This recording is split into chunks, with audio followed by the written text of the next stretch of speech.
dengan nyawa, dengan harta, dengan tenaga, dengan apa saja, ataupun hari ini kita nak buat haji, ataupun hari ini kita nak buat apa sahaja, istilah semua tu berdasarkan kepada iman dan percaya kita kepada Allah dan Rasul.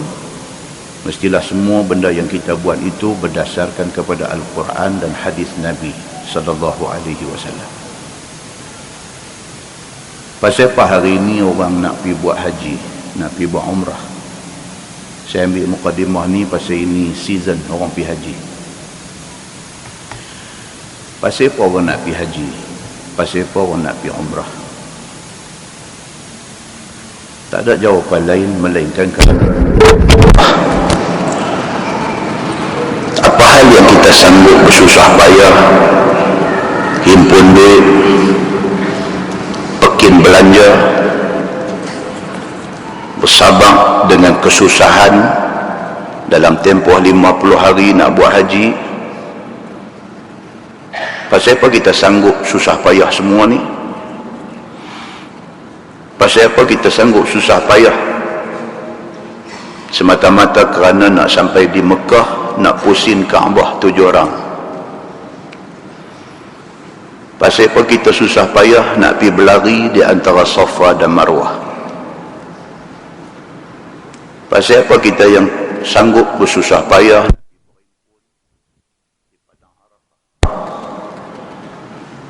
pasal apa kita sanggup nak susah payah nak bertolak daripada Arafah ke Muzdalifah tengah-tengah malam? Kita nak pergi ke Mina dengan segala susah payah di Mina, dengan pancok susah, dengan segala-galanya susah. Buat apa kita sanggup bersusah payah kerana nak pergi melontak di Jamrat? Pasal apa kita sanggup susah payah nak menanggung kesabaran dengan pantang larang di dalam ihram? Pasal apa kita sanggup buat semua benda ni? Pasal kita beriman dengan Allah dan Rasul sallallahu alaihi wasallam. Bukan ada satu jawapan lain.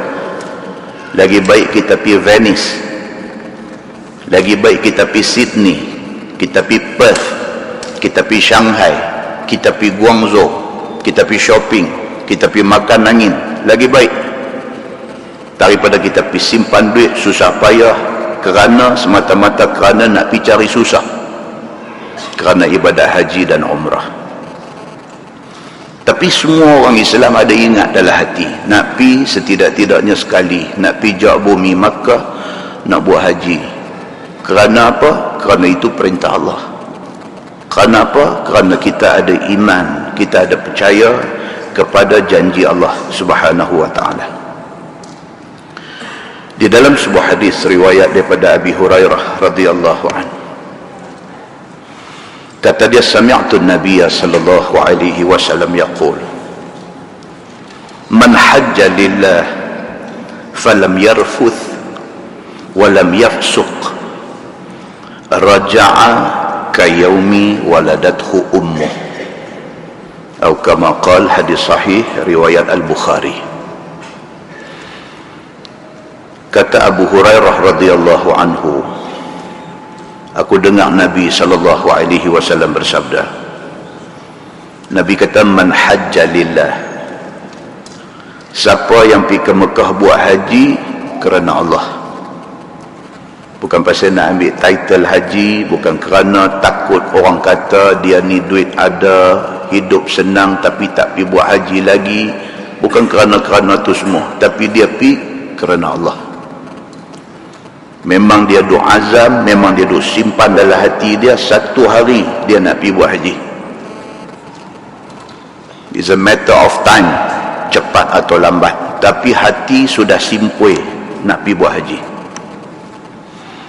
Kalau sekiranya dia dapat peluang pergi buat haji ini, Nabi kata, man hajja lillah, siapa yang pergi buat haji kerana Allah, falam yarfuth, dalam tempoh 50 hari dia ada di sana,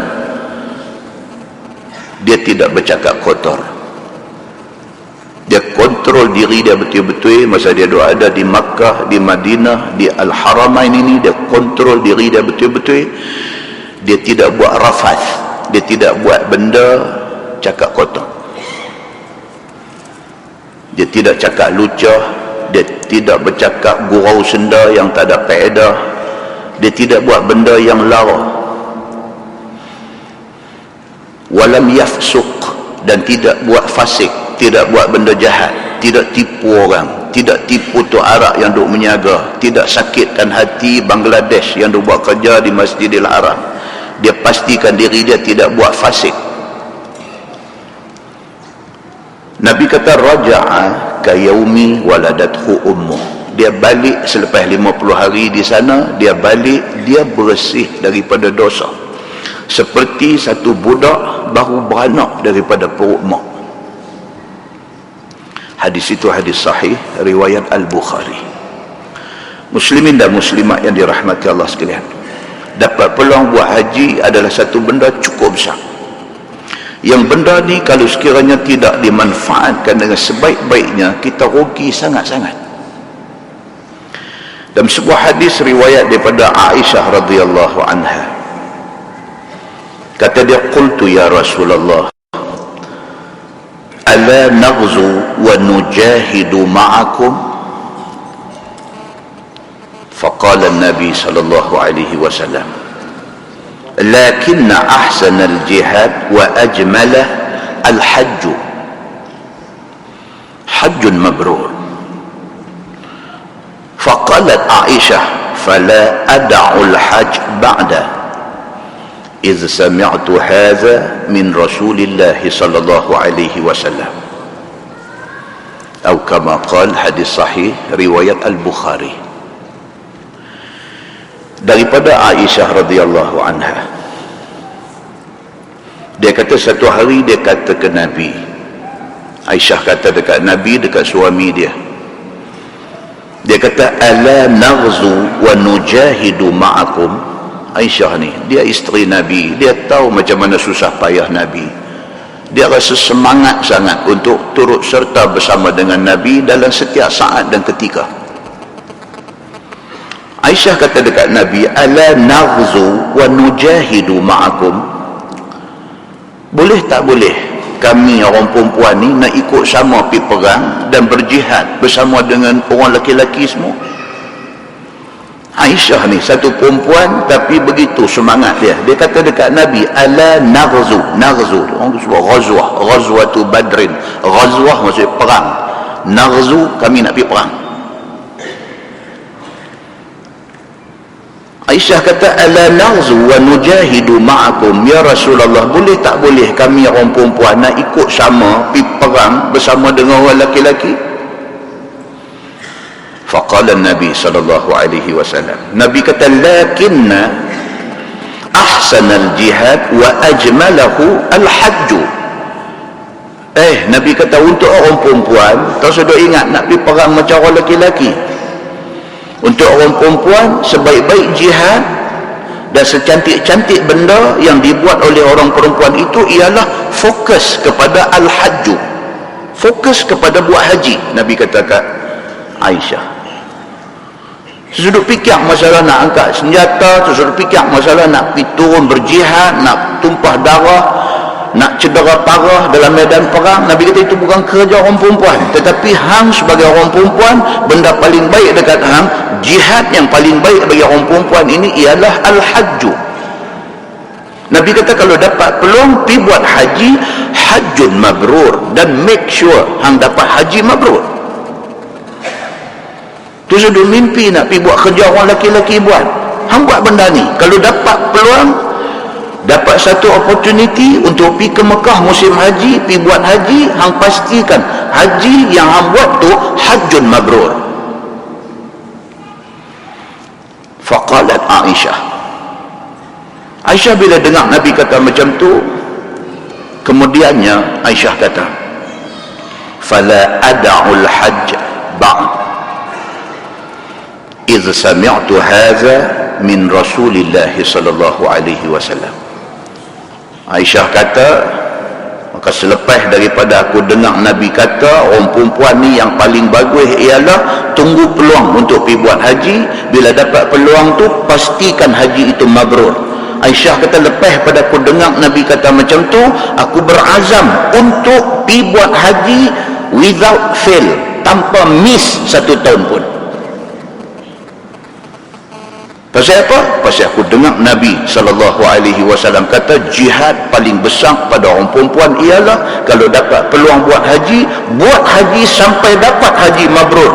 Dia kata, aku akan make sure selepas ni insya-Allah aku akan pergi buat haji tanpa miss 1 tahun pun. Itu cuba tengok para sahabat Nabi, isteri-isteri Nabi dan sebagainya, depa apa hak Nabi kata ni depa ambil serius. By hook or by crook depa akan buat. Dalam sebuah hadis riwayat daripada Abi Hurairah radhiyallahu anhu,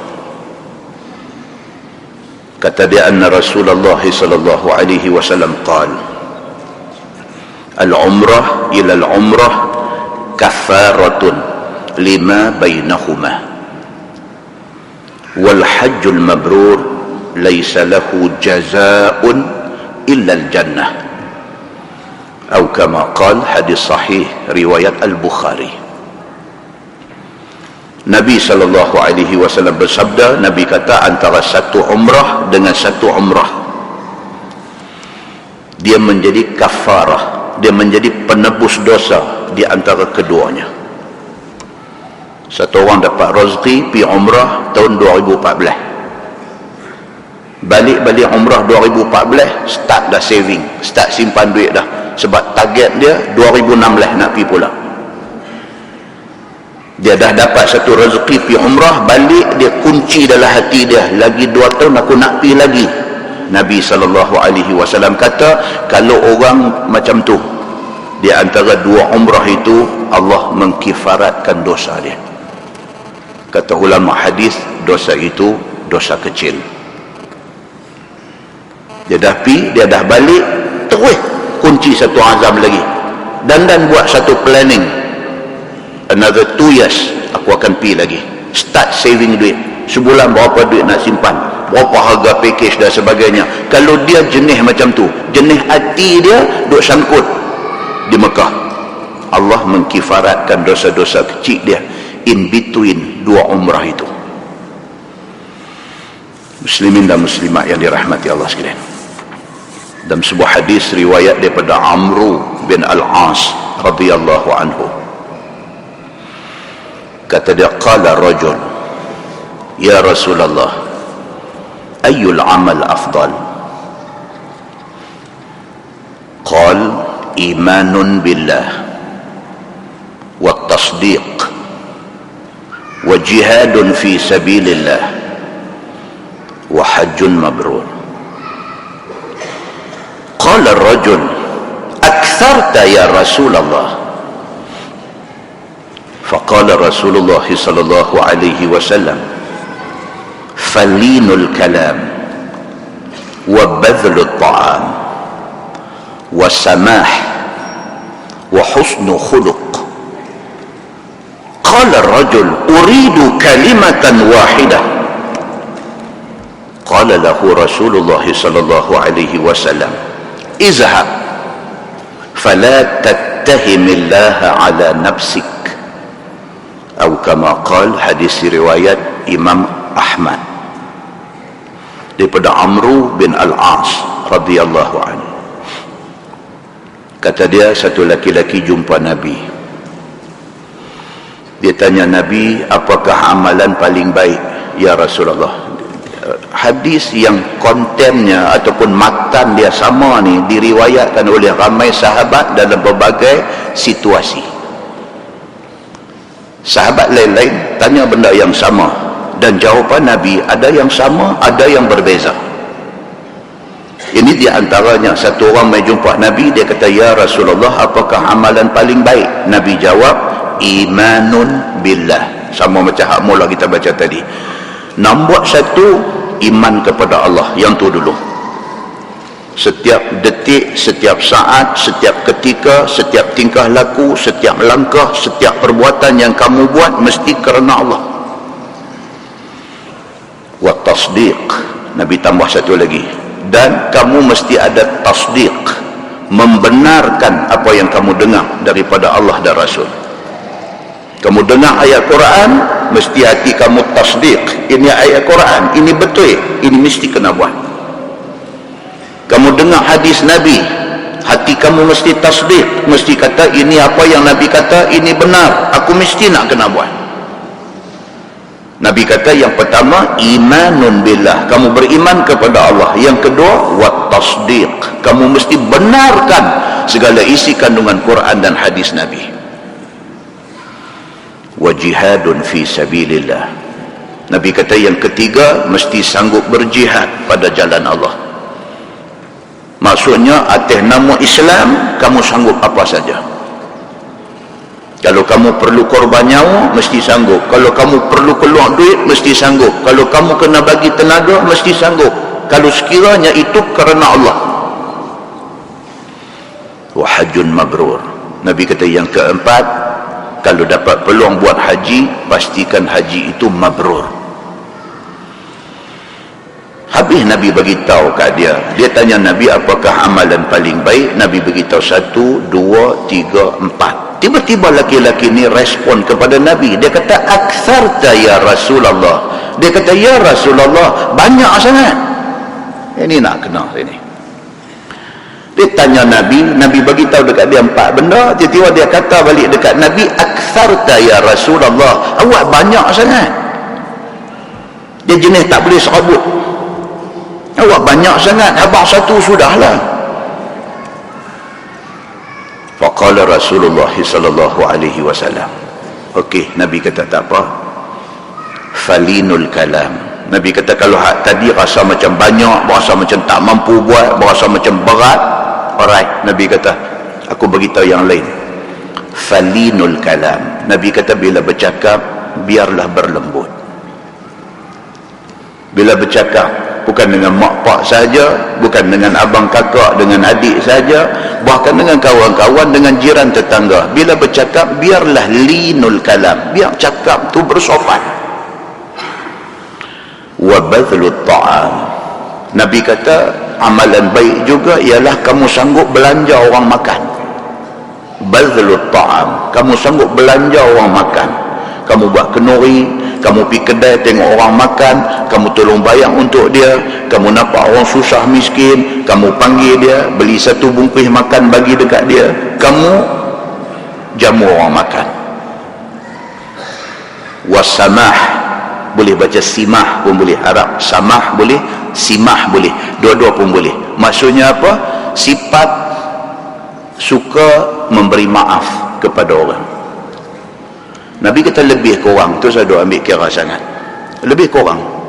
Kadang-kadang apakah sikit jadi dengan kita, dengan adik-beradik kita, dengan jiran tetangga kita, dengan kawan, lebih kurang maafkan. Tu saya simpan dalam hati, tu saya duk taram, tu saya benda ni menyusahkan kita. Mana ada satu manusia dalam dunia ni yang tak sakit hati? Mana ada? Nabi Muhammad pun disakitkan hati dia. Kalau manusia semulia Nabi Muhammad sallallahu alaihi wasallam pun disakitkan hati dia, kita siapa? Bila kita nak boleh jumpa satu keadaan di mana kita buat apa pun tak ada siapa kata apa, tak akan jumpa keadaan itu. Kita buat jahat, telahlah orang akan kata. Kita buat baik pun orang kata. So kalau semua benda kita nak ambil ingat, kita nak kutip, kita nak simpan dalam hati, mati. Maka Nabi SAW kata, kalau anak tahu apa amal baik yang boleh praktis, simah, adakan dalam diri hang sifat memaafkan orang. Wa husnu khuluq, Nabi kata, dan juga akhlak, biarlah baik. Qala rajul, laki-laki ni bila dah Nabi bagi tahu benda tu dekat dia, dia kata dekat Nabi, uridu kalimatan wahidah. Dia kata, ya Rasulullah, tu pun susah, banyak, berat. Bagi tahu mai dekat aku one word saja, kalimatan wahidah, bagi 1 word saja dekat aku nak buat. Ni nak boleh dah ni. Qala lahu Rasulullah sallallahu alaihi wasallam, Nabi kata dekat dia, izhab. Nabi kata, hampir ya, hampir tunggu lagi boleh sakit. Nabi kata dekat dia, izhab fala tattahimillaha ala nafsik. Nabi kata dekat dia, hampir jangan hang duk tohmah ataupun buruk sangka kepada Allah. Nabi kata tu, Nabi tu habis marah dah tu, kalau cakap lagu tu habis marah dah. Nabi kata, hampir hang jangan duk buruk sangka dengan Allah. Hang tanya aku soalan, aku dah jawab dekat hang, benda yang aku jawab tu yang Allah suruh. Kalau aku bagi tempat benda, tak boleh buat 4, boleh buat 1, pergi buat 1. Jangan duk banyak cerita, kata hak ni banyak, hak ni berat, tak boleh. Nabi pekorang, bagi benda hak lagi ringan pun tak mau, duk habaq nak yang tu.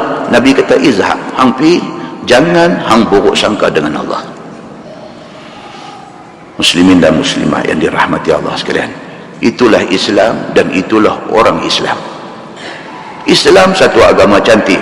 Orang Islam ini yang banyak akal. Islam turun mai dekat kita ni elok dah. Kalau lagu Allah habang, lagu Nabi habang tu, lagu tu kita pegang buat cantik dah. Tapi yang kata orang Islam ni, dia tak ambil apa yang Nabi suruh, dia tak ikut apa yang Allah beritahu, dia nak buat bagi jadi kerosak. Dan benda ini dicerita oleh Nabi SAW kepada kita semua. Muslimin dan muslimat yang dirahmati Allah sekalian, orang-orang yang dapat peluang, dapat rezeki, pergi haji ni rezeki. Orang-orang yang dapat peluang, dapat rezeki untuk pergi ke Mekah untuk buat haji, pastikan dia dapat haji yang mabrur. Firman Allah, inna awwala baitin wudi'a lin-nasi lalladzi bi Bakkah mubarakan wa hudan lil alamin. Allah Subhanahu wa taala berfirman, kata dia, sesungguhnya rumah ibadat hak mula-mula Tuhan suruh bina di atas muka bumi ini ialah Baitullah. Rumah ibadat yang mula-mula, awwalu baitin, rumah maksudnya rumah di situ rumah ibadat. Awal-awal rumah ibadat yang dibina di atas bumi, di atas globe kita duduk ni ialah Kaabah tu. Dan terletak dia di mana? Lallazi bi Bakkah. Allah tentukan di mana nak bina Kaabah tu. Bukan Nabi Ibrahim mimpi, bukan Nabi Ibrahim fikir, bukan Nabi Ibrahim punya akal, bukan. Allah yang tentukan di mana nak dibina rumah dia yang dikatakan Baitullah, rumah Allah itu. Allah tentukan spot mana nak dibina. Sudah Allah tentukan, sudah Nabi Ibrahim bina, Allah kata pula rumah itu mubarakan, rumah yang diberkati. Kaabah itu satu rumah Allah, satu Baitullah yang mubarak, yang diberkati. Wa hudan lil alamin, dan dia menjadi petunjuk kepada seluruh alam. Muslimin dan muslimat yang dirahmati Allah sekalian, jangan sia-siakan peluang bila sampai di sana. Dalam sebuah hadis riwayat daripada Ibni Abbas radhiyallahu anhu, kata dia, qala Rasulullah sallallahu alaihi wasallam, man tafa bil bait 50 marrah kharaja min dhunubihi kayaumi waladathu ummuh, atau kama qala, hadis sahih riwayat At-Tirmizi. Nabi SAW bersabda, Nabi kata, siapa yang tawaf Kaabah 50 marrah, 50 kali. 50 kali maksudnya bukan 50 round. 50 kali maksudnya sekali 7 round. Sebab tidak cukup 7, tidak panggil tawaf. Komplit 7 pusingan, itu satu tawaf. Bila hadis Nabi SAW kata, man tafa bil bait 50 marrah, siapa tawaf Kaabah itu 70 kali. 50 makna dia apa? 50 kali 7. Maksudnya berapa? 350 rounds, 350 pusingan. Bang, siapa sampai di sana dan diisi masanya semasa di Mekah itu dengan tawaf sunat, lain daripada waktu sembahyang fardu, dia ambil peluang itu, pergi masuk dalam pusingan tawaf tu, tawaf sunat. 7 pusingan kira 1, 7 pusingan kira 2, 7 pusingan kira 3, dia boleh buat sampai 50 marah, sampai 50 kali tawaf. Maksudnya 350 pusingan tawaf. Nabi kata apa? Tidak ada janji kepada orang ini melainkan kharaja min dhunubihi kayaumi waladathu ummuh. Dia balik esok, dia bersih macam budak baru beranak perut mak. Nampak janji daripada Nabi SAW ini nampak besar sungguh. Pasal apa Nabi janji besar macam tu? Pasal Nabi tahu tak ramai orang buat. Tak ramai pun. Pergi umrah tiap-tiap tahun, pergi umrah selang setahun, tak buat pun. Tak buat pun. Duk melengkang di hotel gitu. Gagah-gagah sampai tengok, oh esok nak balik dah. Ingat-ingat balik berapa kali buat tawaf sunat? Allah, dan 2 kali. 2 kali. 7 orang dan 2 kali. Ada saja. Panas kot nanti ya. Nanti balik. Maka Nabi SAW bagi janji yang macam tu punya besar. Pasal apa? Pasal nak motivate kita, dia nak encourage kita, suruh kita pergi buat. Tapi kita ni ternyata tak payah nak motivate. Kita adalah kita. Muslimin dan muslimat yang dirahmati Allah sekalian. Istimewa Makkah ini dalam hadis riwayat daripada Jubair bin Mut'im radhiyallahu anhu. Dia kata anna Nabi sallallahu alaihi wasallam qala ya bani Abdi Manaf la tamna'u ahadan tafa bihadha albayt wa shalla ayyata sa'atin sha'a min lail aw nahar atau kama qala. Hadis sahih riwayat At-Tirmizi. Nabi SAW bersabda, Nabi kata ya Bani Abdi Manaf. Siapa dia? Bani Abdi Manaf ni siapa dia? Keturunan Nabi. Siapa mereka ni? Mereka ni Quraisy. Mereka ni orang yang mulia-mulia, asyraful qaum, orang-orang yang mulia yang ada di bumi Makkah. Mereka ni kontrol Makkah. Mereka kontrol. Seperti mana kunci Kaabah dipegang oleh Bani Syaibah. Bani Syaibah dia pegang kunci Kaabah daripada zaman Nabi, daripada zaman sebelum Nabi masuk dalam kota Mekah, daripada zaman kafir Quraisy pegang kekuasaan di Mekah sampailah Nabi masuk, Islam menguasai Mekah sampai hari ini. Kunci Kaabah dipegang oleh keturunan tu, keturunan Bani Syaibah. Dia pegang sampai hari ini pun. Kalau sekiranya pemerintah Saudi nak buat usulul Kaabah ni, nak pergi basuh Kaabah, mai raja ke, mai governor Mekah ke, mai apa ke, nak buka pintu tu, Bani Syaibah mai buka. Pasal apa? Pasal ikut macam mana yang dibuat oleh Nabi SAW. Bila Nabi masuk dalam kota Mekah pada hari pembukaan kota Mekah 8 Hijrah, Nabi daripada Madinah, Nabi mai kota Mekah, berlaku pembukaan kota Mekah. Nabi minta nak masuk semayang di dalam Kaabah. Nabi minta nak masuk semayang dalam Kaabah. Panggil Bani Syaibah. Mereka tak Islam. Mai wakil Bani Syaibah bawa kunci, buka pintu. Nabi masuk, Nabi semayang dekat rukun Yamani belah dalam.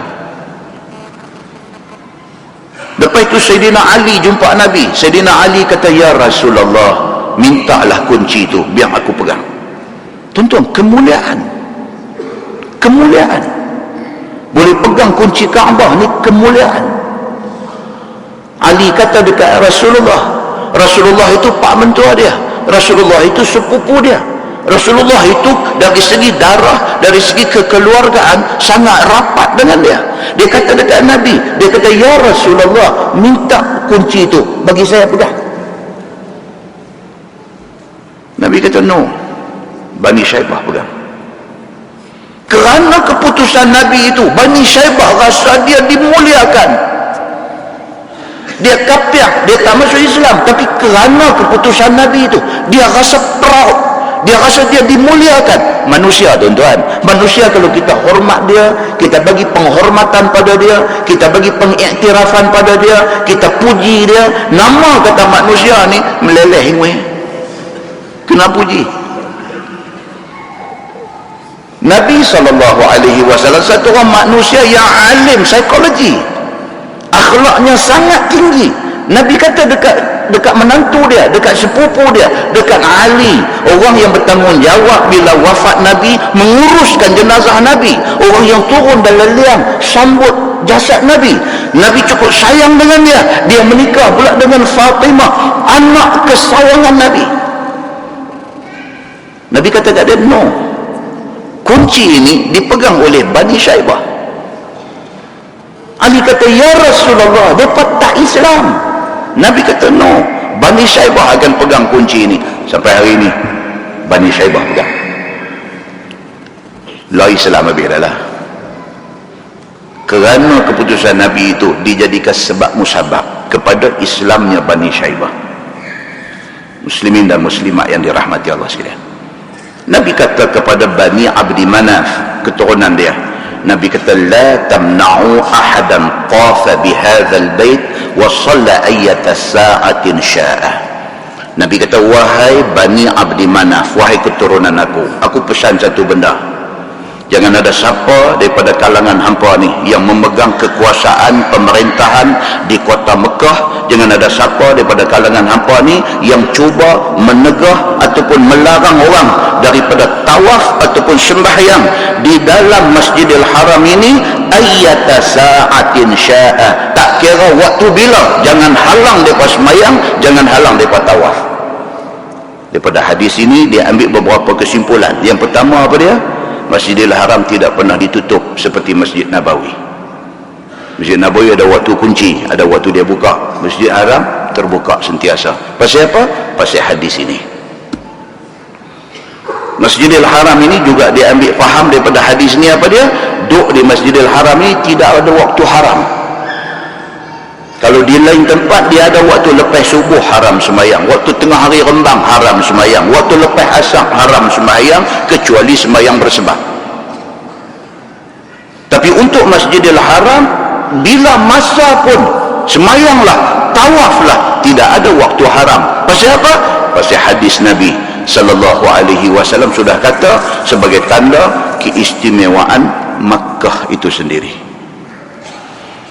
Muslimin dan muslimat yang dirahmati Allah sekalian, kalau nak ikut tak baca kitab kita malam ni, duduk cerita pasal Mekah ni, pasal apa, pasal ini season orang nak pergi Mekah. Cantik kalau sebelum kita pergi Mekah kita dapat vitamin-vitamin ini, cantik. Daripada kita celapak pi, tu bahasa dia. Bagi orang yang tak hati apa tapi ada duit tapi nak pi, dia celapak pi Mekah dalam keadaan dia kosong, dia tak tahu apa, duk ikut lagu sampah hanyut dalam sungai. Ayam pikuk mana, dia pikuk tu. Orang pikuk mana, dia tala pikuk tu. Dia pun tak tahu apa. Orang tawah, dia tawah. Orang sa'i, dia sa'i. Orang tak sesat, dia sesat. Itu punya duk jadi. Jadi biar kita nak pergi ke tempat yang macam tu punya berharga, macam tu punya tinggi nilai dia di sisi Allah Subhanahu wa ta'ala, biar kita well prepared dari segi knowledge, dari segi kesedaran, dari segi semangat ada kat kita. Bismillahirrahmanirrahim, langkah pi. InsyaAllah yang kita bawa balik ialah haji yang mabrur. Kita menggunakan Bahrul Mazi jilid 21. Bahrul Mazi jilid 21, muka surat 30.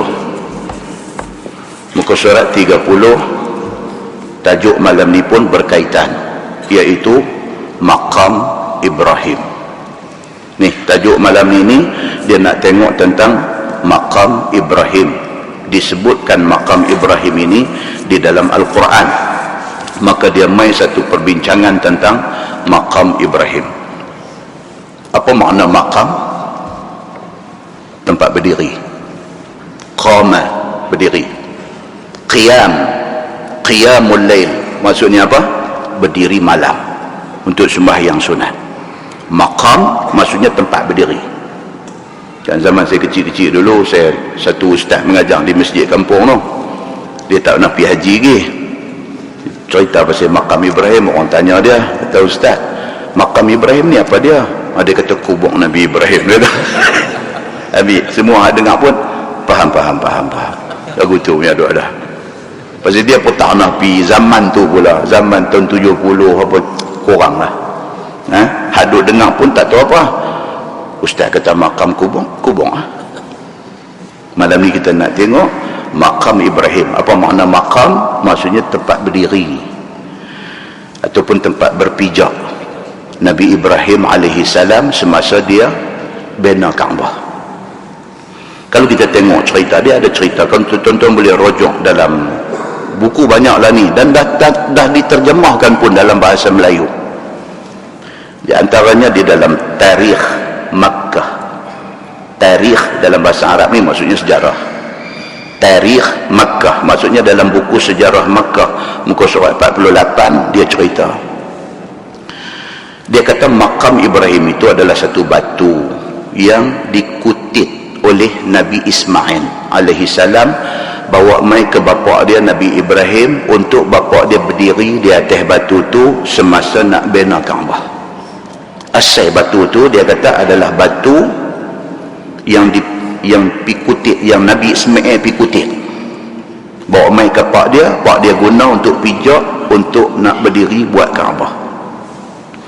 Dan Kaabah itu kata di dalam Tarikh Makkah ini, Kaabah itu dibina pada asalnya dengan tangan Nabi Ibrahim sendiri. Bongkah-bongkah batu tu anak dia Nabi Ismail pergi kutip bawa mai, hulung dekat dia. Dia pegang batu tu, dia susun untuk dijadikan binaan Kaabah. Yang susun itu ialah Nabi Ibrahim sendiri. Kata di dalam buku Tarikh Makkah.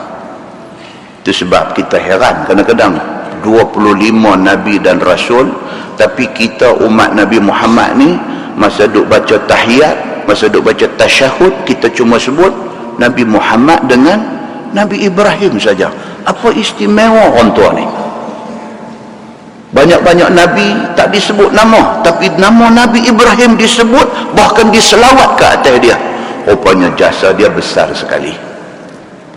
Tangan dia membina Kaabah itu sendiri.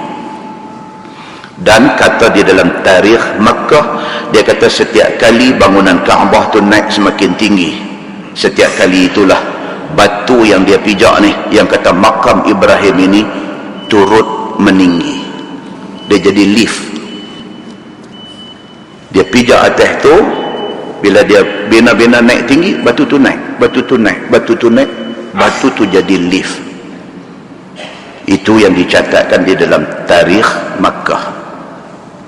Dia tulis lagi di sana, dia kata apa? Apabila siap binaan Kaabah oleh Nabi Allah Ibrahim alaihissalam, bila siap binaan Kaabah tu, daripada atas batu ni yang kata makam Ibrahim, tempat dia pijak ni, daripada atas batu tu Nabi Allah Ibrahim alaihissalam seru umat manusia seluruh dunia supaya mengerjakan haji di Baitullah. Dia berdiri di atas batu tu, dia seru semua orang ada panggil mai buat haji di situ. Dalam satu kitab lagi dia kata kitab Akhbar Makkah, cerita-cerita Makkah. Akhbar maksudnya berita, berita-berita Makkah, jilid 1 muka surat 446. Dia buat mai lagi, dia kata apa? Setiap orang yang dah ditulis Allah, dia beriman kepada Allah dan telah ditulis oleh Allah bahawa dia akan dijemput untuk buat haji. Ketika Nabi Ibrahim seru jemput untuk mai buat haji, semua orang ni yang di Lauh Mahfuz nama sudah ditulis akan jadi orang beriman, akan jadi orang yang mai ke Mekah untuk buat haji. Mereka masih di alam arwah, tetapi mereka sambut seruan Nabi Ibrahim itu di alam arwah. Mereka sambut seruan Nabi Ibrahim itu dengan kata dia labbaik Allahumma labbaik. Itu ditulis di dalam kitab Akhbar Makkah, dan kitab ini diterima sebagai cerita-cerita yang boleh diterima. Muslimin dan muslimat yang dirahmati Allah sekalian, kedudukan asal makam Ibrahim, tak baca ini gezek apa punya panjang. Kedudukan asal makam Ibrahim tu tang mana? Kan ni ada ni pi haji dah, yang pi umrah 2, 3, 14 kali pun ada kan. Pernahkah kita tahu tu makam Ibrahim tu asal dia tang mana? Tidak ada sepakat di kalangan ulama.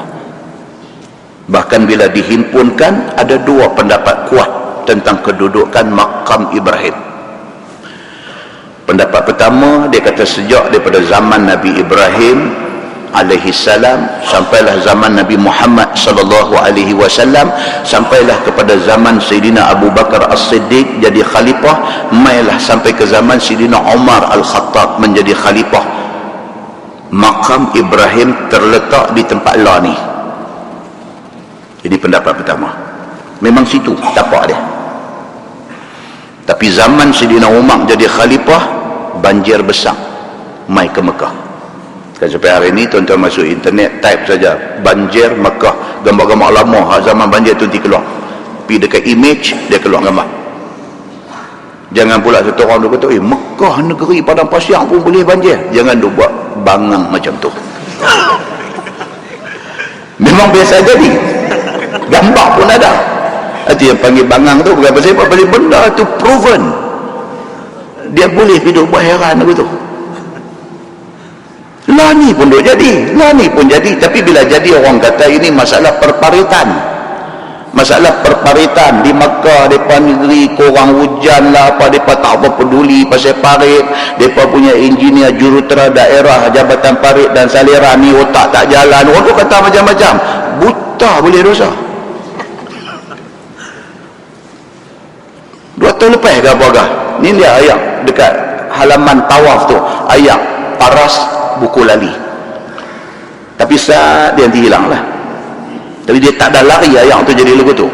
Dulu, zaman dulu banjir pakai dada. Dataran tawaf itu pakai dada. Maka pendapat yang pertama kata pada zaman Sayyidina Umar Al-Khattab sudah jadi banjir besar. Pada ketika itu makam Ibrahim tu dibawa ayat. Yang kemudiannya penduduk Makkah yang ada pada zaman itu ambil balik makam Ibrahim, mereka pergi letak berkembang dengan pintu Kaabah sebelah kanan. Kalau kita menghadap pintu Kaabah, sini Hajar Aswad, sini pintu Kaabah, in between ni Multazam. Pintu Kaabah balik kanan ni, mereka pergi ambil daripada tempat hanyut dia tu, mereka ambil mai, mereka pergi letak berkembang dengan pintu Kaabah di sebelah kanan. Bila Umar Al-Khattab mai ke Mekah, dia tengok, dia kata jangan, pindah balik ke tempat asal dia, letak balik tempat hari ini. Itu pendapat pertama. Yang ni ada, tuan-tuan boleh buka di dalam Fathul Bari, ada cerita benda ni. Fathul Bari, kitab syarah Al-Bukhari, ada cerita benda ni. Pendapat yang kedua, dia kata sejak daripada zaman Nabi Ibrahim alaihissalam sampai zaman Nabi Muhammad sallallahu alaihi wasallam sampai zaman Abu Bakar As-Siddiq, Kaabah, makam Ibrahim itu memang kedudukan dia berkembang dengan pintu Kaabah belah kanan. Ini pendapat kedua. Memang pada awal daripada zaman Nabi Ibrahim, mai zaman Nabi, mai zaman Abu Bakar, memang kedudukan makam Ibrahim itu berkembang dengan dinding Kaabah di sebelah kanan pintu Kaabah. Memang di situ kedudukan dia. Tapi Umar Al-Khattab yang pindahkan dia pergi ke tempat hari ini. Itu pendapat kedua. Dan tidak ada siapa bangkang tindakan Umar alih makam Ibrahim daripada duk berdempet dengan pintu Kaabah belah kanan tu, bawa pergi ke tempat lah ni, tak ada siapa bangkang. Pasal apa? Pasal dia ingat balik Umar yang mula-mula mencadangkan kepada Nabi supaya dijadikan makam Ibrahim itu musalla. Itu hak kita nak baca sekali lagi. Umar yang cadangkan. Tiba-tiba Allah turun ayat Quran mengiyakan cadangan Umar. Jadi kalau Umar pernah mencadangkan supaya dijadikan makam Ibrahim itu musalla, hari ini kalau Umar suruh pindah, sudah tentu Umar mendapat petunjuk daripada Allah. Semua orang sepakat, tak ada siapa bangkang. Maka makam Ibrahim diletakkan di tapak lah ni. Kita duk tengok lah ni. Itu pendapat yang kedua. Kalau tuan-tuan baca dalam Ibnu Katsir, mai cerita pasal ayat wattakhidhu min maqami Ibrahim musalla ni, dia buat mai cerita tu. Tahun yang terkini, tahun 1377 Hijrah. Apa tahun lepas? Lah ni 1435. Tolak 1377. Pada tahun 1377, ulama Saudi bincang untuk nak ubah kedudukan makam Ibrahim itu pijauh sikit lagi, kerana kedudukan dia mengganggu laluan tawaf. Mengganggu laluan tawaf. Dulu tak apa ramai lah orang, satu musim haji 3 juta, 3.5 juta, 4 juta orang dah ada, semua dah tumpuk orang tu. Bila dia zahmah, bila dia main sesak duk bertolak tu, makam Ibrahim tu sudah mengganggu laluan tawaf. Bila pitang tu dia jadi nak kena elok makam Ibrahim dengan puak aduk rabah cermin tu pun satu, dengan puak aduk tempek pipi di yang ni pun bukan 1, 10, mengenah nak rapat naik di atas makam Ibrahim tu pun ada 3, dengan puak-puak ni punya duk kacau. Keadaan di situ sudah jadi bottleneck. Bila dia pipi dia tak boleh nak terus, pasal di makam Ibrahim itu ada gangguan banyak. So geng ni akan pecah, satu pi belah kanan, satu pi belah kiri. Belah kiri sudah jadi bottleneck. Bila dia jadi bottleneck, keadaan di situ jadi kacau bilau. Maka ulama Saudi tahun 1377 bersidang untuk nak alih makam Ibrahim pergi ke lain. Perbincangan ada yang pro, ada yang kontra, ada yang setuju, ada yang tak setuju. Keputusan jangan pindah kerana dia boleh membawa kepada fitnah besar. Macam minggu lepas tuan-tuan dikejutkan dengan WhatsApp nak pindah kubur Nabi. Macam itulah. Tak ada pasal ni di Malaysia ni, jadi bergaduh ni. Tak pindah pun, bergaduh di Malaysia ni. Ustaz ni boleh ke ustaz ni buat kerja lalu ni? Boleh ke ni? Ini tentu puak Wahbi punya kerja. La ilaha illallah. Betul ke? Muslimin dan muslimat yang dirahmati Allah sekalian, itu cerita tentang makam Ibrahim. Cuba kita tengok apa perbahasan tentang makam Ibrahim ini. Kata dia, makam Ibrahim bermula, yang masyhur makam Ibrahim itu ialah batu tempat Nabi Ibrahim alaihissalam berpijak di atasnya. Itu yang ditulis dalam kitab. Pada waktu dia membina Kaabah dengan anaknya yang bernama Nabi Allah Ismail alaihissalam, yang adalah sekarang ini ditaruh di dalam satu rumah kecil di antara Telaga Zamzam dan Kaabah hari ini. Hari ini tuan-tuan tengok Imam Masjid Haram, Imam Al-Masjidil Haram, bila dia jadi imam dia duduk tahu nah, dia duduk in between. Tuan-tuan masuk tadi balik dalam internet, type tengok live Makkah, boleh tengok kedudukan Imam Masjidil Haram bila dia mengimamkan sembahyang, especially sembahyang subuh, maghrib dan Aisyah.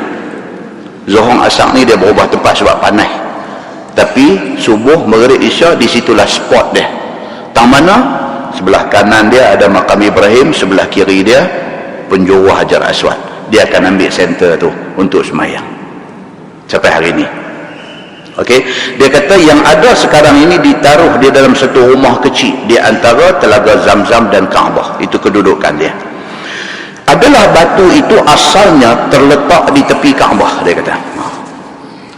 Yang kata batu, yang kata tempat pijak Nabi Allah Ibrahim alaihissalam semasa membina Kaabah itu, dia kata adalah batu itu asalnya terletak di tepi Kaabah. Tadi kita cerita dua pendapat tadi ni. Hari ini dia nak beritahu. Kemudian dijauhkan orang sedikit daripadanya, lebih kurang 20 elah, bawa lari daripada dinding Kaabah. Dulu duk berdempek, dia kata.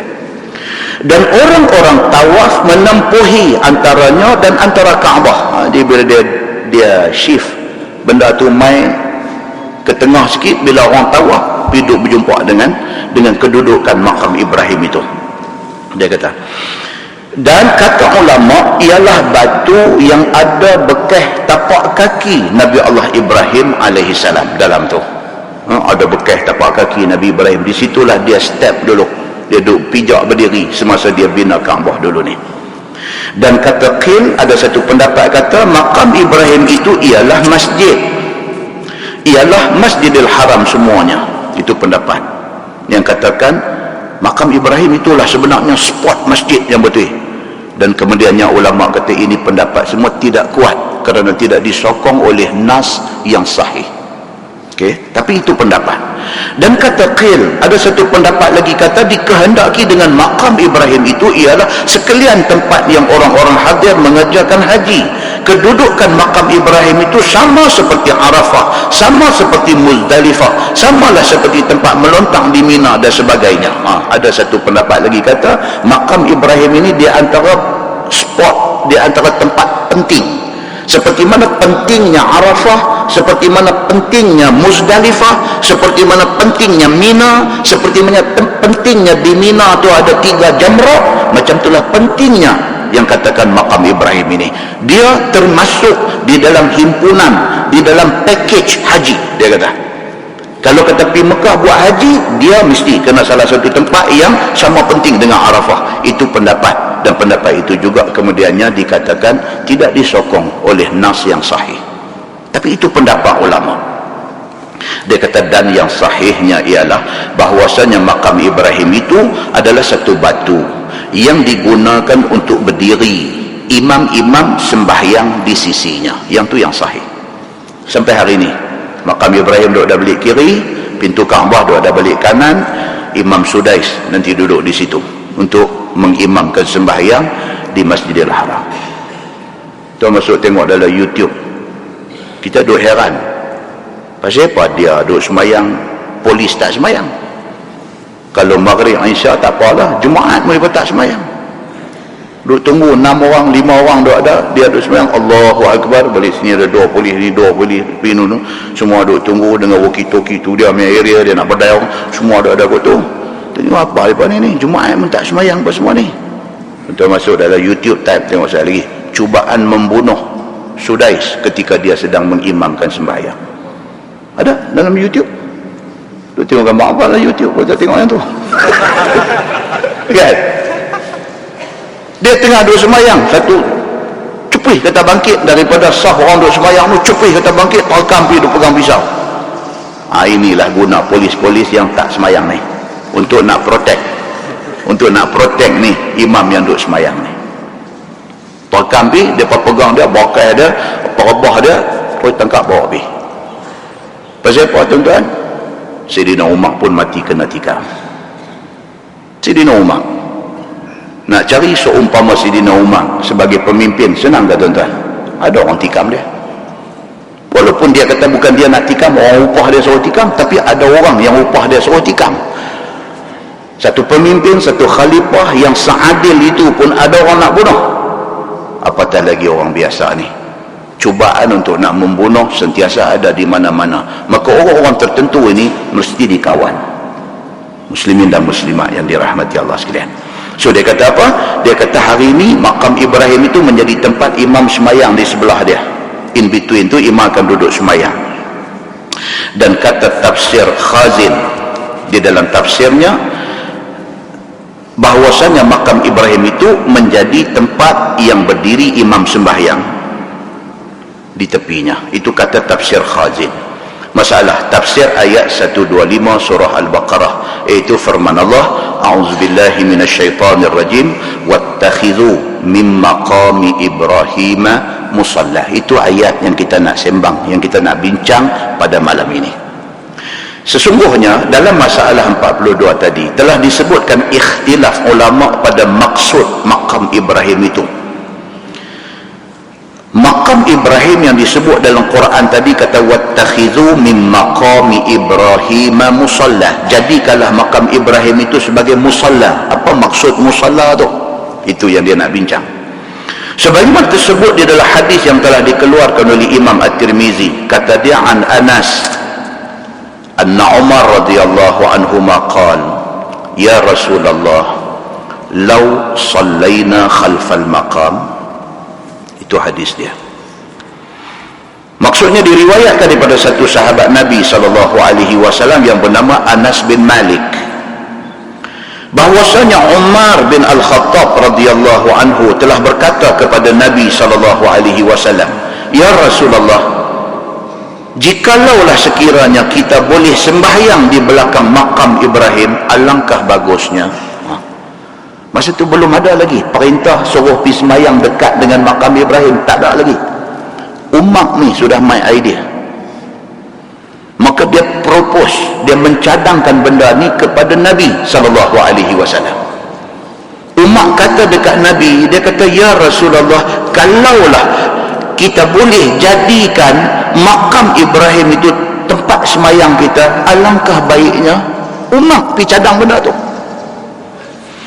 Sambung hadis tu, dia kata fanazalat wattakhidhu min maqami Ibrahim musalla, maka turun wahyu daripada Allah membawa ayat yang bermakna, dan jadikanlah oleh kamu akan makam Ibrahim itu tempat sembahyang kamu. Umat propose benda tu, dia cadang benda tu dekat Nabi, pum, turun mai ayat. Dalam satu hadis kata apa, sebelum malam ayat turun. Dia cadang siang ni dekat Nabi. Nabi tak berani nak respon pasal perintah Allah belum ada. Nabi tak berani nak respon, Nabi tak mau nak memandai-mandai dalam hal syariat, dalam agama. Umat bagi cadangan, Nabi kata aku tak boleh nak terima pendapat hang, Tuhan belum kata apa. Sebelum maghrib turun ayat wattakhidhu min maqami Ibrahim musalla, wahai Muhammad, jadikanlah makam Ibrahim itu sebagai musalla, sebagai tempat sembahyang. Berdebuk kata sama dengan cadangan Umar Al-Khattab. Hebat tak Sayyidina Umar ni?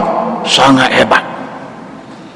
Dia ada banyak lagi benda lain yang dia bagi cadangan, kemudiannya Allah turun ayat endorse cadangan dia. Dalam masalah hijab orang perempuan pakai tudung dan sebagainya, juga cadangan Umar turun ayat, Allah endorse. Maka Umar Al-Khattab ini di kalangan sahabat-sahabat lain, dia respect dia. Memang hebat dia ni. Pasal apa? Pasal beberapa kali cadangan dia disokong dengan wahyu Allah Subhanahu wa ta'ala. Jadi nak cakap lebih kurang dekat dia tak boleh, kerana dia sangat istimewa di sisi Allah dan di dalam Islam.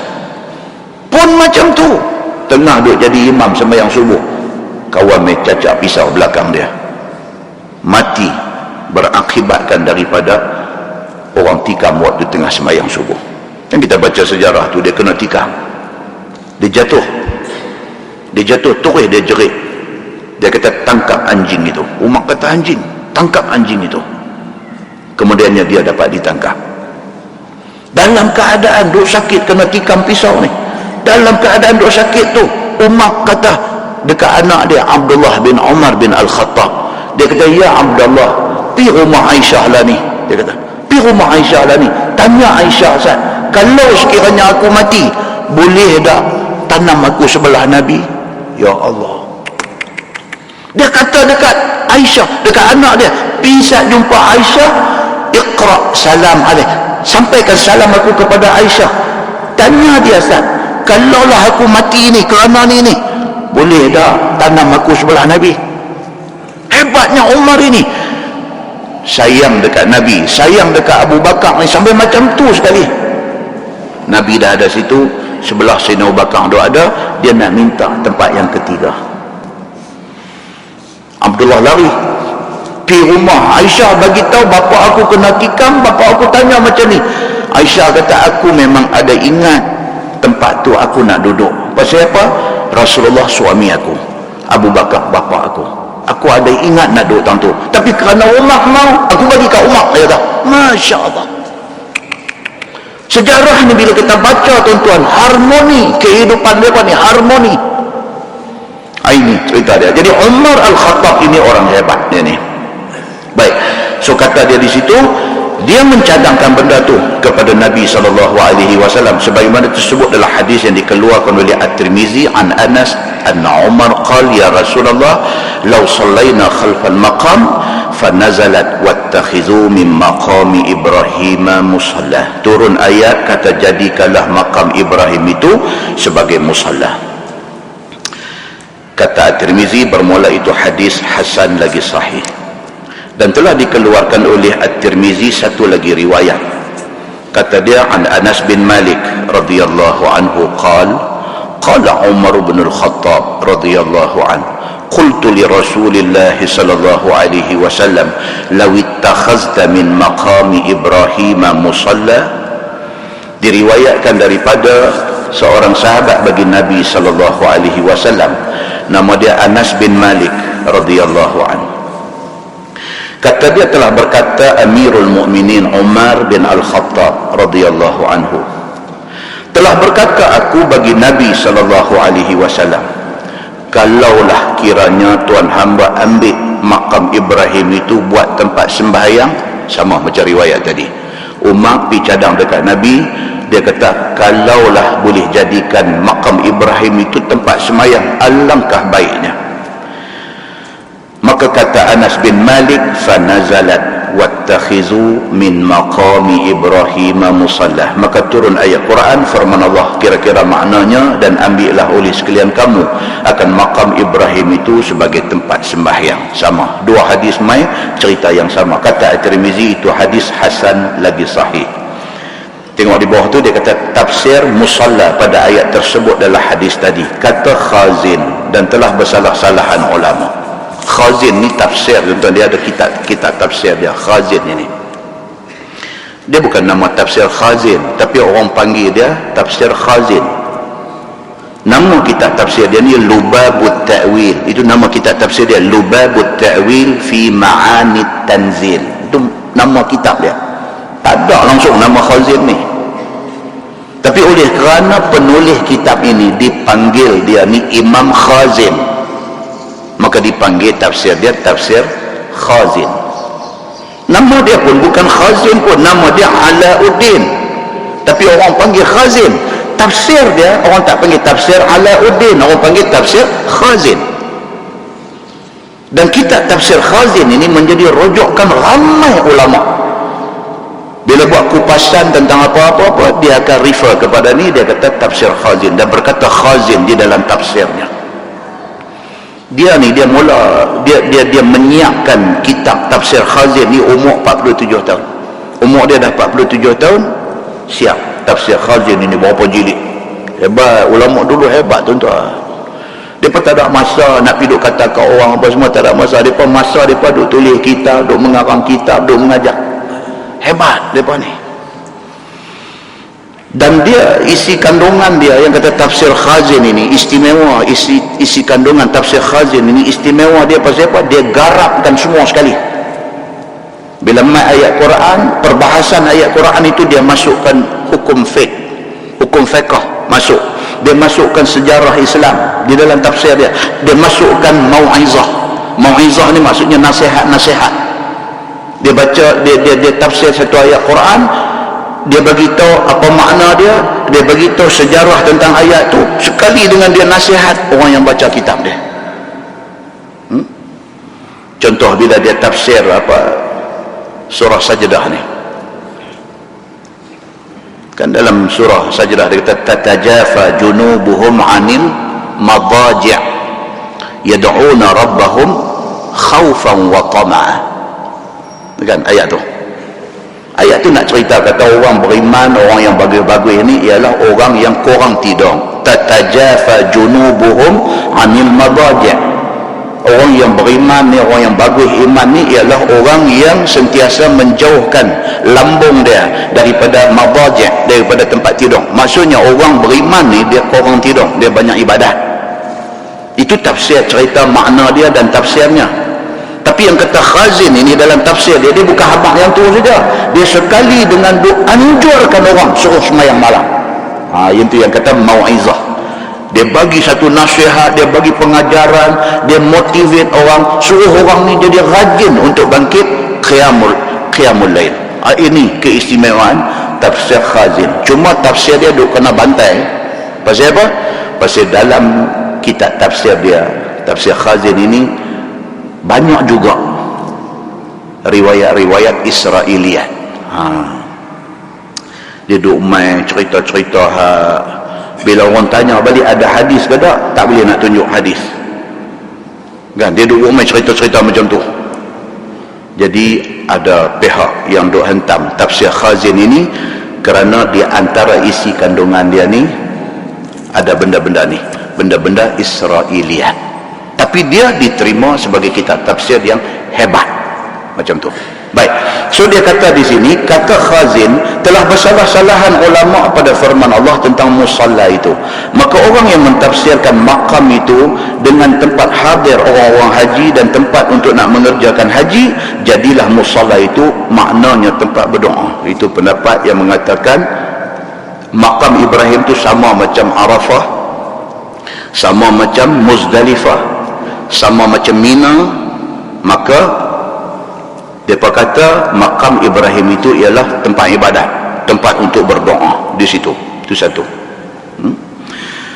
Dan siapa ulama mentafsirkan al-maqam itu dengan makna batu yang menjadi tempat Nabi Ibrahim berdiri di atasnya, maka jadilah makna musalla itu ialah kiblat yang disuruhkan orang sembahyang di tepinya. Ya ni, bagi orang yang kata makam Ibrahim itu tempat batu itu tempat Nabi Ibrahim berdiri masa nak bina Kaabah, maka mereka kata makam Ibrahim itu tempat untuk kita berdiri sembahyang di sebelah dia. Itu pendapat yang kedua. Dan pendapat yang kedua inilah qaul yang sahih. Dia kata inilah yang sahih. Jadi makam Ibrahim ni tak ada apa, tak payah bila pi sana pi lurut cermin tu duduk topong tengok lagu tu, tak cukup dengan tu pi duduk cum pula bagi bunyi ceput dah cum. Semua segala kekarutan yang ada di sana ni macam ni. Ada yang lagu pi duduk tembak pipi di cermin tu, air mata duduk turun beras lagu tu pun ada. Bila air mata turun dia ambil air mata dia tonyong pula. Marahlah bangla duduk cuci tu. Datang punya pasal aku kerja sudah jadi banyak. Tapi duduk tembak muka dengan ini duduk meleleh di situ dia. Tu yang polis Saudi duduk tiba atas belakang tu. Pasal makam Ibrahim ni dia kata apa dia? Tempat untuk kita berdiri sembahyang di sebelah dia. Bukan suruh kita pergi buat pelik-pelik di situ, bawa siap-siap dah sapu tangan, kain apa ni bawa special sampai orang tu dia pula duk tolong lap. Bangla ni tengok dia kata, dia ni bila lapor diri mai duk jadi petugas Masjidil Haram, dia rupanya dia lap tu kain tu dia nak ambil balik. Dia nak balik pula, dia nak pesan kat bini dia pula, esok kalau abang mati kain ni buh dalam kain kapan sekali, dia kata. Pasal apa esok muka nakil mai abang ti abang kat dia. Entah nampak kain apa bawa ni. Hantar kain apa ni? Tuan-tuan, ibadat yang suci murni itu dicemari dengan amalan-amalan yang sangat khurafat ini. So malam ni dia nak beritahu kat kita, makam Ibrahim ni dia adalah batu tempat Nabi Ibrahim hidup berdiri pijak masa dia bina Kaabah. Dan Quran turun main nak beritahu istimewa dia apa dia? Jadikan dia sebagai tempat semayang. Itu saja. Jangan hidup merepek lebih pada tu. Ini dia nak beritahu. So pendapat yang mengatakan semayang di sebelah makam Ibrahim, dia kata itulah qaul yang sahih. Dia kata very clear, dia beritahu. Kerana lafaz sembahyang itu apabila dikatakan dia dan disebutkan dia, maka tidak terakal daripadanya melainkan sembahyang yang maklum, yakni sembahyang yang mempunyai rukuk dan sujud dan sebagainya. Jadi kita bila habis tawaf pi ke area di sebelakang makam Ibrahim tu, sambil duk pi tu, kalau Nabi sambil duk pi tu, Nabi baca ayat yang kita duk baca tafsir ni, wattakhizu min maqami Ibrahim musalla. Sampai di belakang tu Allahu Akbar, sunat tawaf 2 rakaat. Dalam hadis lagi detail beritahu 2 rakaat itu Nabi buat macam mana? Allahu Akbar iftitah, lepas tu Fatihah, lepas tu qul ya ayyuhal kafirun, rakaat pertama. Bangkit rakaat kedua sekali lagi, Fatihah, qul huwallahu ahad. Itu sunnah Nabi sallallahu alaihi wasallam. Baik, turun di bawah tu masalah dia kata fikiran Sayyidina Umar berbetulan dengan wahyu. Itu atas sikit tu dia ulang benda yang sama. Fikiran Sayyidina Umar berbetulan dengan wahyu. Kata ulama, adalah hadis di dalam masalah tadi menunjukkan kelebihan Sayyidina Umar Al-Khattab radhiyallahu anhu. Nak cerita kelebihan dia.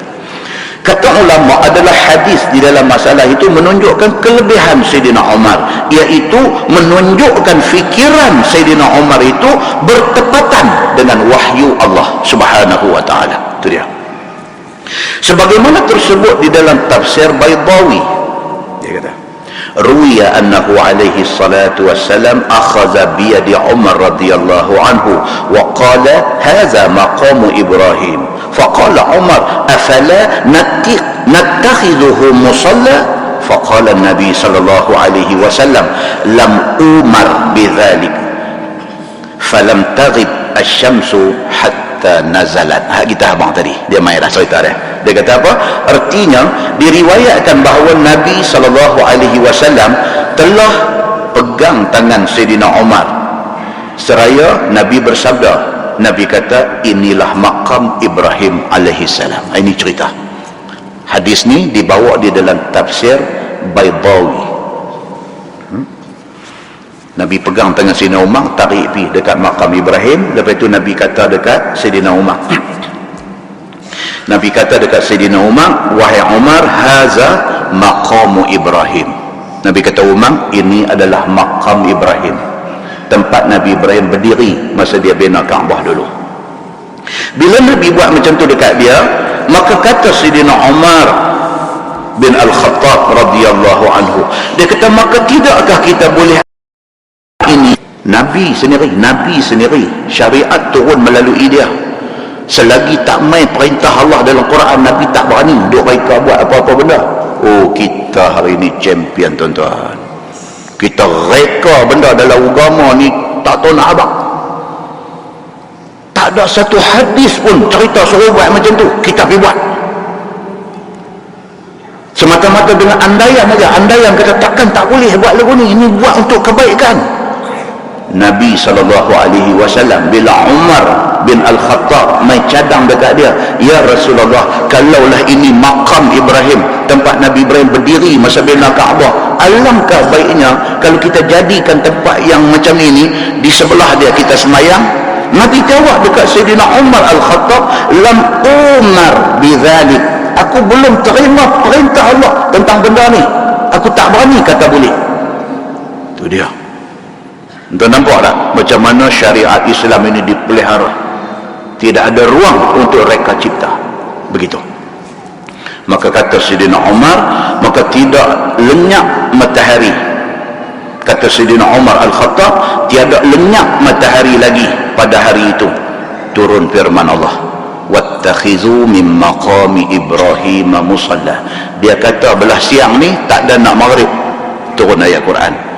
Allah menyokong cadangan Sayyidina Umar bin Al-Khattab radhiyallahu anhu. Itu dia. Maka Nabi SAW pun menjadikan makam Ibrahim itu tempat sembahyang. Turun ayat baru Nabi buat. Begitu. Kata Baydawi lagi, adalah suruh itu suruh sunat jua. Dia kata, jadi pergi sembahyang di area belakang makam Ibrahim itu bukan wajib, sunat. Kalau boleh, cantik. Tapi dengan zaman hari ini manusia ni macam ulat punya ramai di Mekah ni. Kalau lepas tawaf kita nak pergi duduk belakang makam Ibrahim semayang ni, hampir tak boleh. Apatah lagi bagi orang yang daif dan lemah, orang tua-tua, tak sadu gagah. Nak pergi juga, nak pergi juga, ongkah. Tengok sampai hospital, dia tak sampai di situ. Kadang-kadang tabung haji tu pesan dekat jemaah haji kan, tabung haji tu pesan tu pasal apa? Pasal nak mengambil kira ni lah kemampuan orang ni. Memanglah benda tu paling afdal, paling bagus, tapi kalau nak pergi buat benda yang afdal itu membawa mudarat sampai orang pergi buat haji hang duk hospital, jangan. Menjelang musim panas, saya abang di mana Masjid Balabun ni mencicah sampai 45-48 darjah Celsius ni. Dia duk pi lagi ni panas, duk makin duk. Sementara nak sampai 9 Zulhijjah hari wukuf ni, panas Mekah ni dia nak pi berapa tak tahu. Dia pernah tembak pi sampai 52 darjah Celsius. Bagi orang Malaysia kalau umur 70 lebih, 80 lebih, dengan kederat pun dah tak ada, dengan tabung haji akan pesan, tak usah pergi duk buat ni benda-benda yang orang duk habang kata ni fadilat lebih, ini lebih afdal, ini lebih aula. Bagi orang umur 25-30 lebih, hang 75 jangan duk ikut mereka. Dia pun kata ni dekat nak main ni, dekat nak bertolak lagi 2 hari Ustaz Samsuri pesan ni, dia buh nama saya. Ustaz Samsuri pesan ni, dia kata kalau dah sampai Mekah ni jangan balik kalau tak bawa balik haji mabrur. Dia kata jadi di antara cara nak dapat mabrur ni apa dia? Tawaf Kaabah ni, dia kata mau 50 marrah, 50 kali tawaf. Dia kata jadi 50 ni pula Ustaz abang terang itu ni 50 kali 7. Dia kata 350 dia duduk tawar hospital sana lah. Orang pergi Mekah pun kena bawa dia dengan ambulan pergi. Pasal apa? Pasal wukuf nak kena pergi juga. Al-Hajju Arafah, haji itu ialah Arafah. Hang sakit ke, hang tak sedang diri ke apa ke, depa posok dalam ambulan, depa perberai pergi juga bagi sampai juga di atas bumi Arafah. Walaupun kaki dia tak pijak bumi Arafah, tayar ambulan pijak pun jadilah. Janji dia sampai di Arafah. Pasal apa? Pasal Arafah itu rukun. Hang tak ada di sana dalam tempoh wukuf, tak ada haji. Al-Hajju Arafah, haji itu ialah Arafah. Dia ni pasal apa? Dia kata pasal Ustaz Samsuri ni aku jadi menjadi jenuh saya. Jadi itu sebab abang siap-siap ke darat kita boleh buat, tak boleh buat. Yang tu satu bab yang nak kena ambil kira. Muslimin dan muslimat yang dirahmati Allah sekalian. Kan dulu tabung haji kata sebelum tempat melentang jadi berapa tingkat tu, dulu pakai duduk melentang bawah tu, tabung haji pesan jangan siapa pergi duduk tebiang tu, jangan siapa pergi duduk tebiang nak melentang pagi 10, jangan, tunggu malam baru pergi. Pagi 10 jangan pergi, dia kata. Dan kita daripada Arafah 9 hari bulan. Lepas itu biasanya dekat nak maghrib kita akan bertolak mai ke Muzdalifah. Ada yang tolak pukul 9, pukul 10, pukul 11. Pasal kita kena ada di Muzdalifah selepas tengah malam. Daripada Muzdalifah, kalau dulu baih tu juga kita turun saja, naik balik baih tu dia bawa main Mina. Allah dia tinggal tentu baih lain nanti main ambil, bawa main Mina.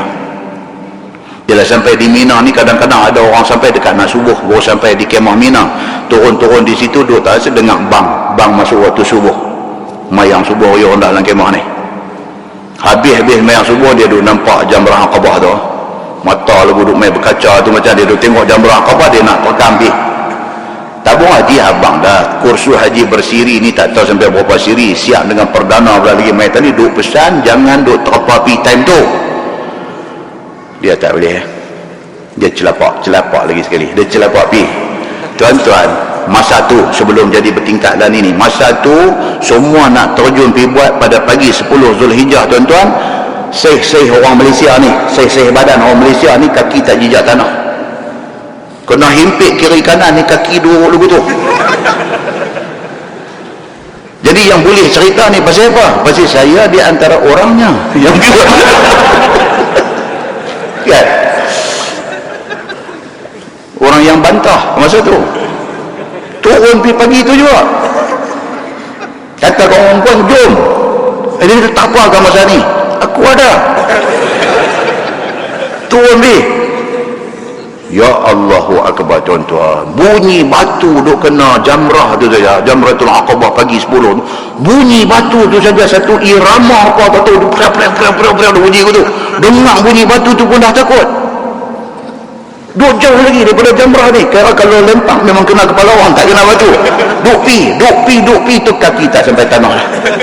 Dia angkat kita, dia angkat, duk tengok tanah pun tak nampak, orang rapat semua ni.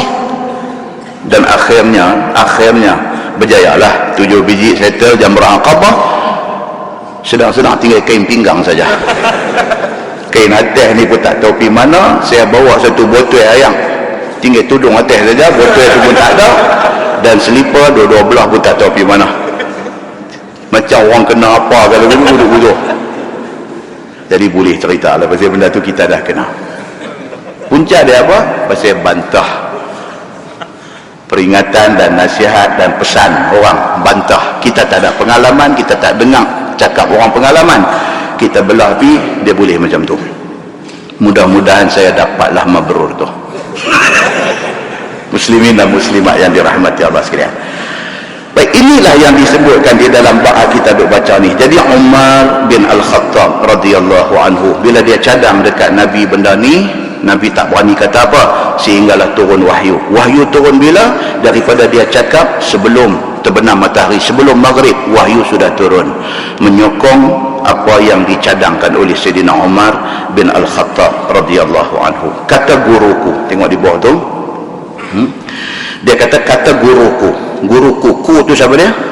Idris Al-Marbawi, Syekh Idris Al-Marbawi. Dia kata tok guru, dia kata yang tok guru kepada Syekh Idris Al-Marbawi ini ialah orang yang bermazhab Maliki. Dia kata tok guru dia mazhab Maliki. Dia kata Maka yang muafaqah, yang sepakat ulama atas sunat sembahyang di makam Ibrahim itu ialah apa-apa sembahyang sunat. Yang kata ayat tadi, wattakhizu mim maqami Ibrahim musalla, kamu jadikanlah makam Ibrahim itu sebagai musalla, sebagai tempat sembahyang. Sembahyang apa? Sepakat ulama, kata Syekh Idris Al-Marbawi, guru dia abang, kata sepakat ulama sembahyang apa pun tak apa. Sembahyang di belakang makam Ibrahim itu fadilat dia besar. Sembahyang apa? Sembahyang apa pun tak apa, dia kata. Bukan semata-mata tertentu kepada sembahyang sunat tawaf sahaja. Tak, sembahyang apa pun tak apa. Kalau kita dah ada di sana sajalah, dah sampai Mekah ni tuan-tuan, nak duduk 4-5 hari. Kalau pergi umrah nak duduk 4-5 hari saja, pukul 2:30 pukul 3 pagi kita turun pi tawaf sunat, sembahyang sunat tahajud.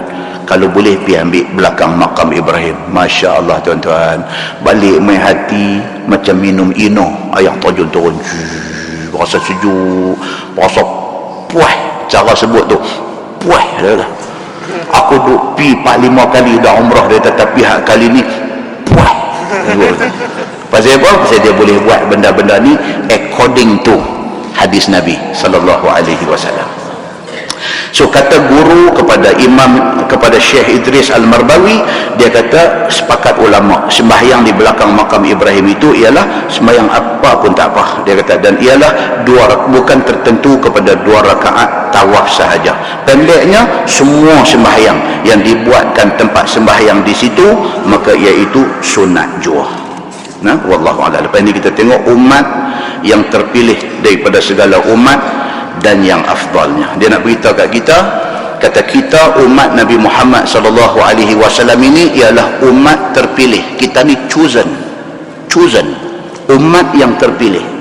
Kita bukan coincident, secara kebetulan beranak, no. Allah pilih kita untuk jadi umat Nabi Muhammad, dan umat Nabi Muhammad adalah umat terpilih. Itu tajuk yang akan datang, insya-Allah kita akan baca yang tu.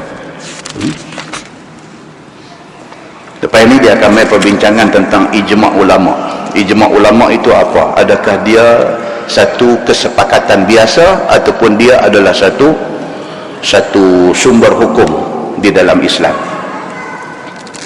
Kemudian dia akan main satu kisah menarik, kisah Nabi Nuh alaihi salam. Di hari akhirat esok, Nabi Nuh alaihi salam dibawa ke depan Tuhan.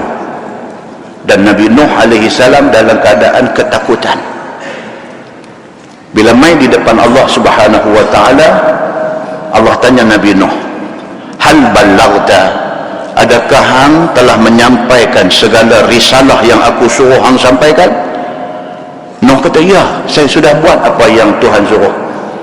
Tuhan kata, buat mai saksi. Siapa saksi kata hang buat kerja yang aku suruh? Nuh bagi tahu, kata tanya umat dia.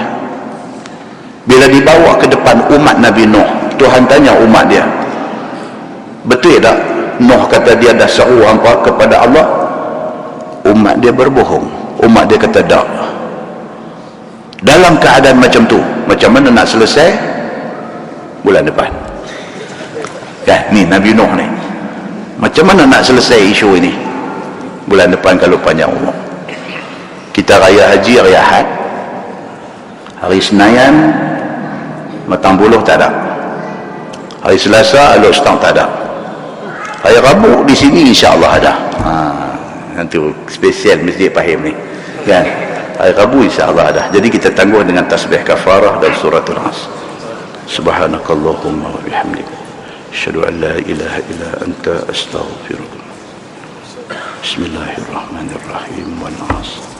Innal insana lafi khusr illa allazina amanu wa 'amilus salihati wa tawassaw bil haqqi.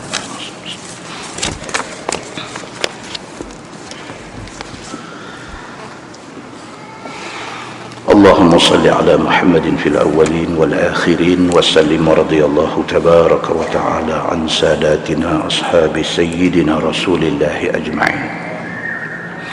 بسم الله الرحمن الرحيم. الحمد لله رب العالمين، حمدا يوافي نعمه ويكافئ مزيده. يا ربنا لك الحمد كما ينبغي لجلال وجهك الكريم وعظيم سلطانك. رضينا بالله ربا وبالإسلام دينا وبمحمد نبيا ورسولا اللهم افتح علينا فتوح العارفين وارزقنا فهم النبيين بجاه خاتم المرسلين اللهم فقهنا في الدين وعلمنا التأويل واهدنا صراطك المستقيم اللهم أرنا الحق حقا وارزقنا اتباعه وأرنا الباطل باطلا وارزقنا اجتنابه اللهم اجعل جمعنا جمعا مرحوما وتفرقنا من بعده تفرقا معصوما وصلى الله على محمد وعلى آله وصحبه وسلم والحمد لله رب العالمين. السلام عليكم.